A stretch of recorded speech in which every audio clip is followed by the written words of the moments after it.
हीरा मोती के बांके पूर नगरी के सासन नंद गोतनी उल्हान उपरा आग दे। साक्ष ननंद गोतनी हीरा मोती के उल्हन उपराग दे। दाय माय मोहा मोही कहे 10 वर्ष सुर बसल भा गल अभी तक तोरा कोई से बेटा बेटी पुत्र पुत्री संतान नहीं भेल तू बांझ त नहीं छो।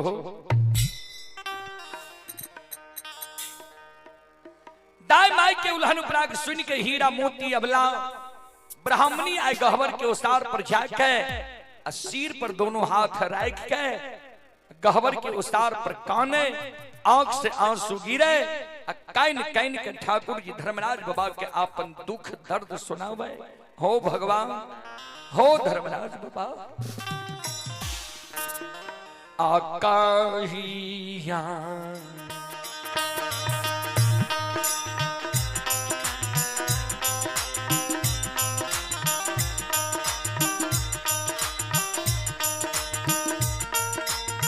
हो निर्मोहिया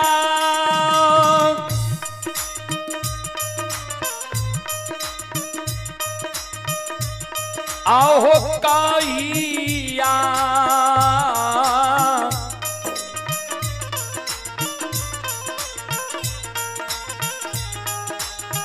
या मोर दुखा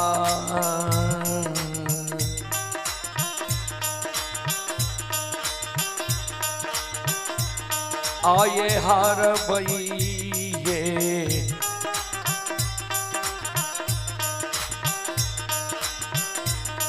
लीला धारी दे।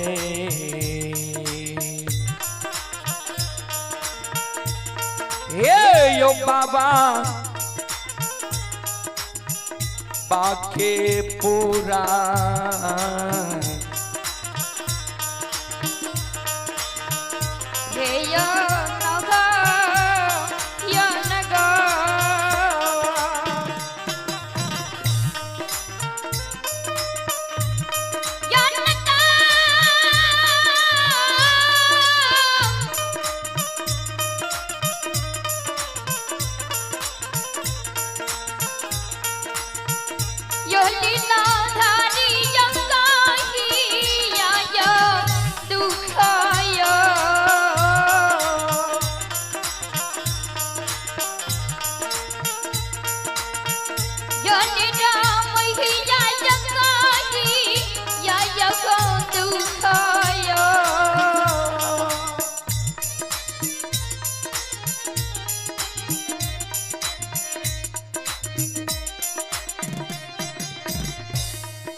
कहिया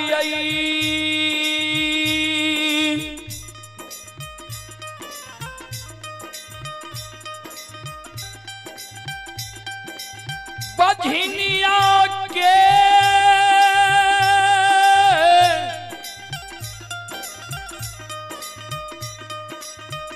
दुख भगवान यहाँ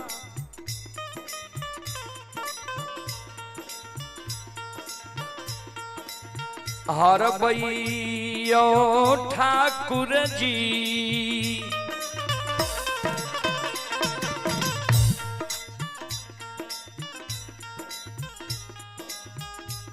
कहिया बझनिया के दुख भगवान जार बेजार हीरा मोती अबला कौन भगवान हो।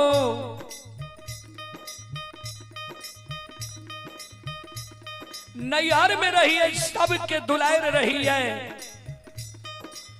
माई के दुलार धिया, भैया के दुलारी बहिन, भौजी की दुलारी ननंद। सासुर लिए एगो बेटा बेटी भगवान हमरा नहीं दिल, सब उल्हन दिए। नैहर में माए बाप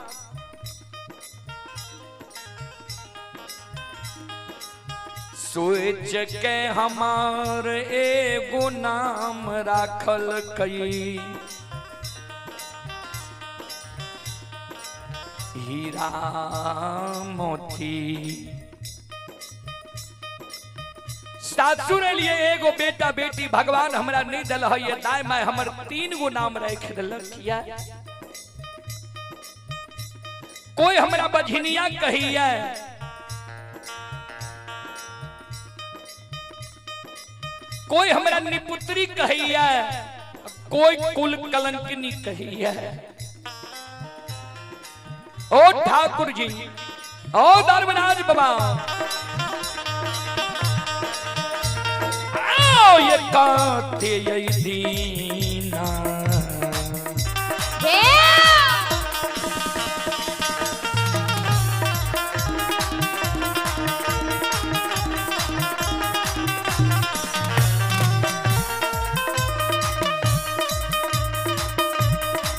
लीलाधारी हो,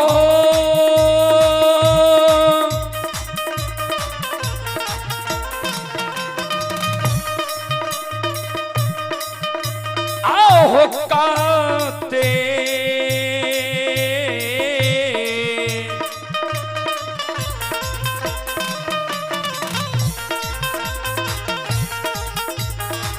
ते होती ना।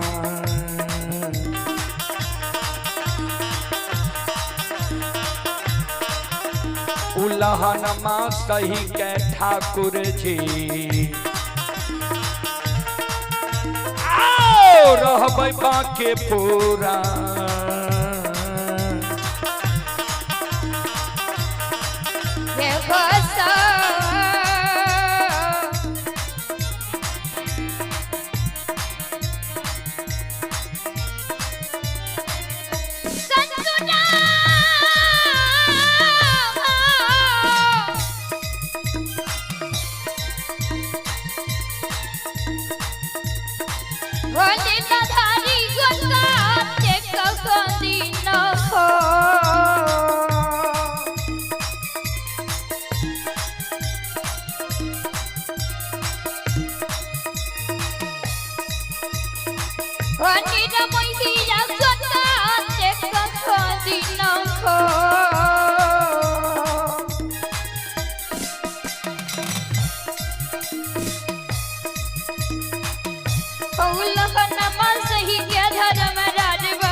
ससुरा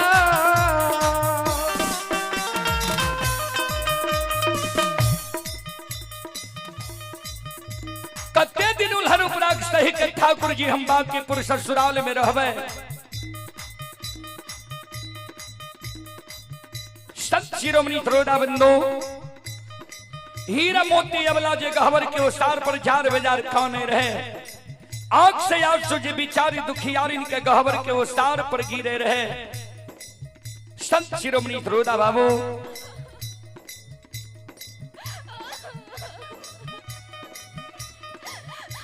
समाज में हर ढंग के मां बहन हुई है। जे मां बहन दयालु रहे, हीरा मोती के आंख के आंसू के गहवर के उसार पर पहुंचे, बिचारी नहीं काना।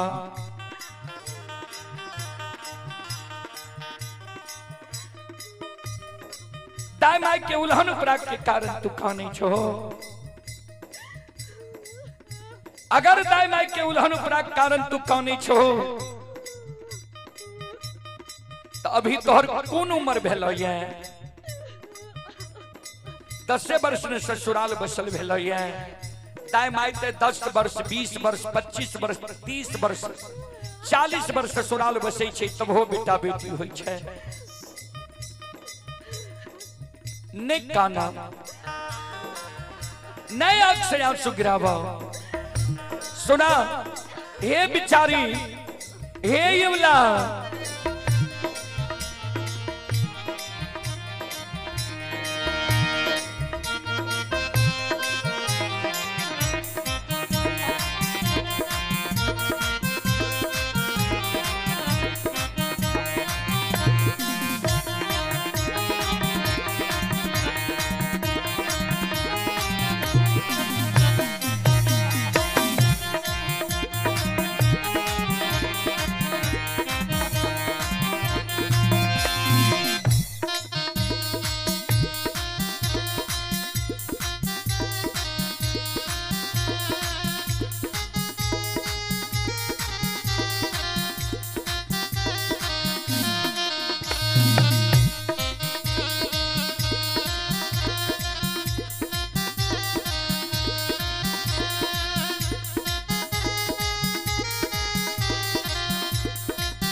ध्यान देवे श्रोता बंधु।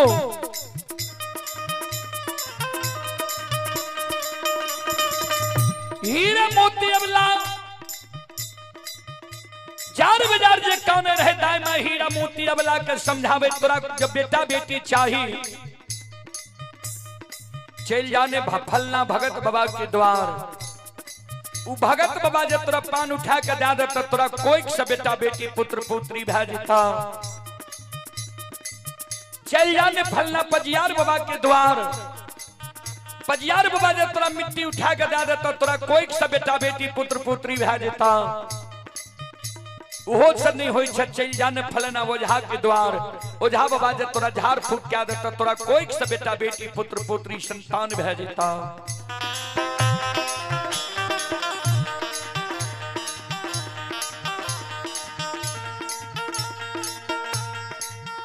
हीरा मोती अवला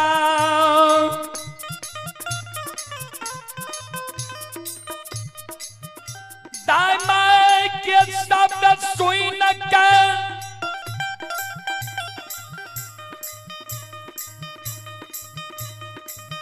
डाली सजा लै छै।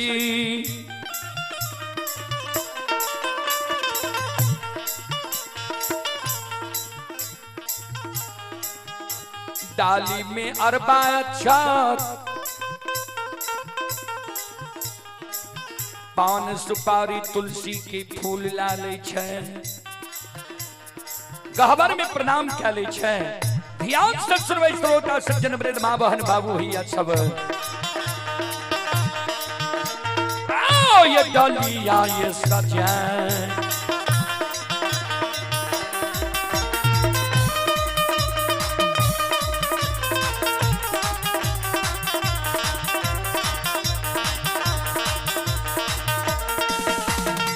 हे बिचारी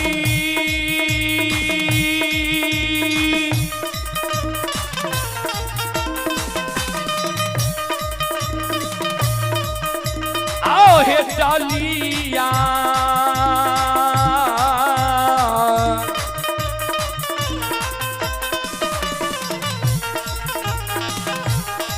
या हे सजा के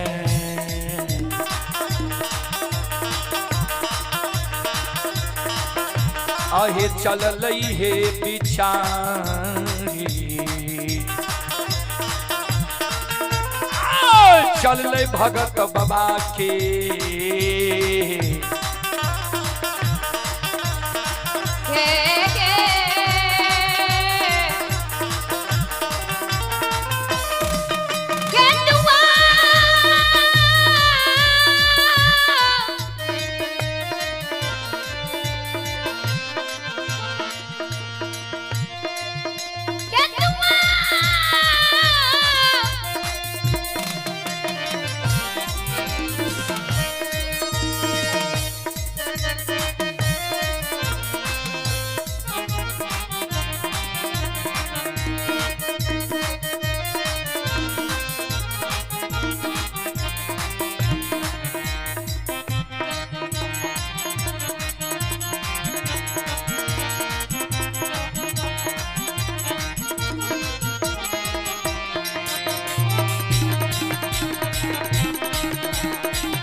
सुनो सुनो सुन भैया सुन भई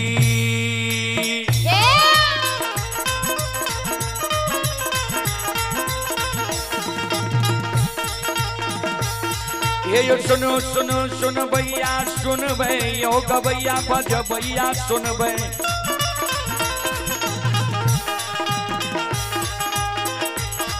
आइए माँ बहना ये ध्यान से सुन भई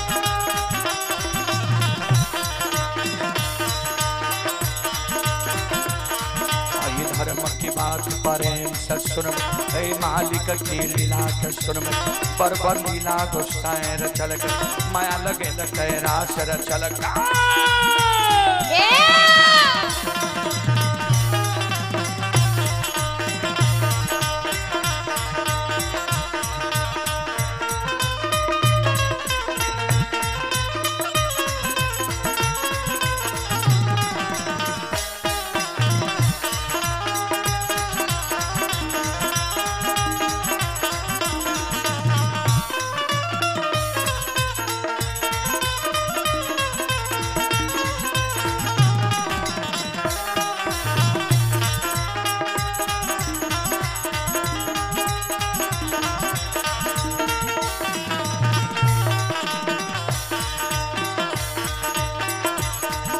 यो भाग के बेर भगवती क्या सुमरा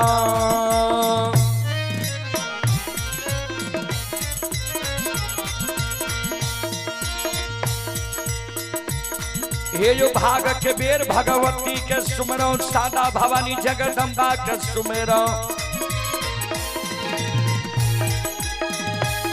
हे यो विद्या के दाता सरस्वती के सुमरो गौरी के पुत्र गणेश के सुमर उमापति यो महादेव के सुमर अखारे वीर पवन सुत के सुमर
शिरोमणि त्रोडावन्नो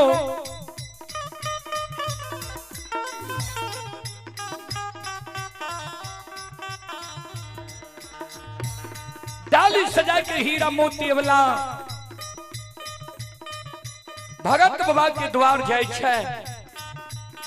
भगत बाबा हीरा मोती के पान नहीं दै छै।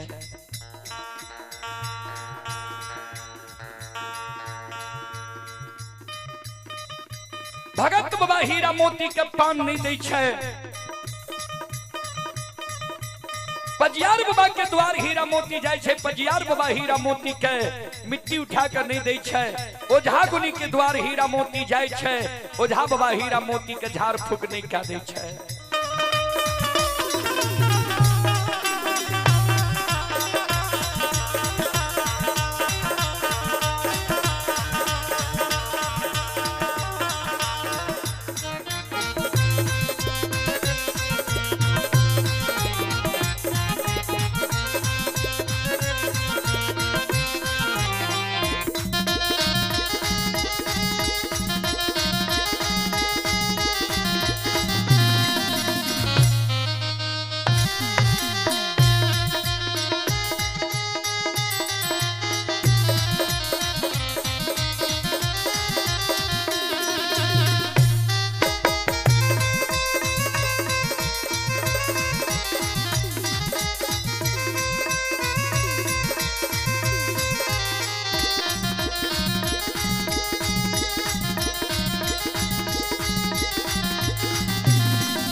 कोई तो हीरा मोती अबला के फरियाद नहीं ले छे बाबूजी। साजल डाली के घोरे हीरा मोती अबला आई डाली आई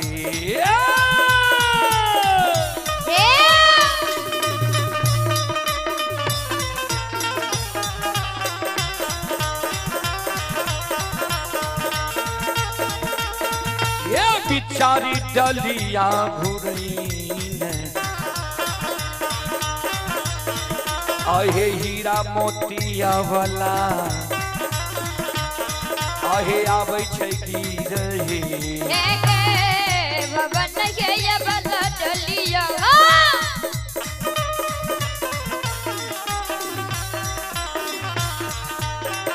घुरई नहीं के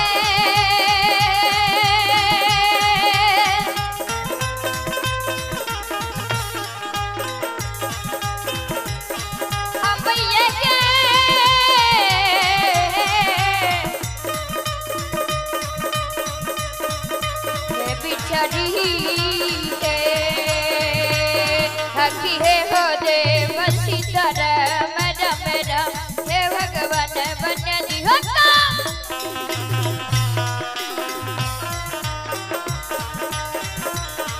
आये डली आये घुरई ने हे बिचारी है डली आये घुरई ने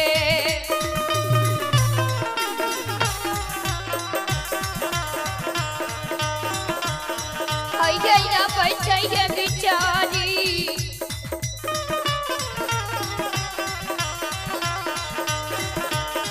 हे या भैया की रखी रे हे या